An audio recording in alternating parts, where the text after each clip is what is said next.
વડાપ્રધાન નરેન્દ્ર મોદીએ આજે રાજસ્થાનની રાજધાની જયપુરમાં પિંક સિટીમાં રાઇઝિંગ રાજસ્થાન ગ્લોબલ ઇન્વેસ્ટમેન્ટ સમિટનું ઉદઘાટન કર્યું હતું. આ સમિટ 3 દિવસ ચાલશે.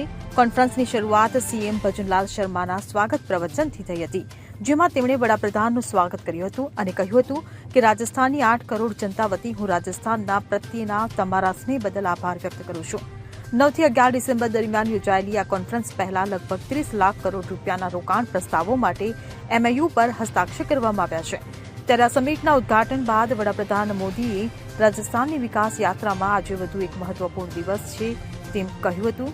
વધુમાં કહ્યું કે રિફોર્મ, પરફોર્મ, ટ્રાન્સફોર્મના મંત્રને અનુસરીને ભારતે જે વિકાસ સાધ્યો છે તે દરેક ક્ષેત્રમાં દેખાઈ રહ્યો છે. આઝાદી પછી 7 દાયકામાં ભારત વિશ્વની 11મી સૌથી મોટી અર્થવ્યવસ્થા બની ગયું હતું, જ્યારે છેલ્લા 10 વર્ષમાં ભારત 11મી અર્થવ્યવસ્થાની વિશ્વની 5મી સૌથી મોટી અર્થવ્યવસ્થા બની ગયું છે.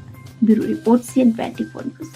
હવે જુઓ દેશ દુનિયાની તમામ ખબરો તમારી આંગળીના ટેરવે. ઉઠાવો મોબાઈલ અને Google Play Store પરથી ડાઉનલોડ કરો અમારી CN24 ન્યૂઝ મોબાઈલ એપ.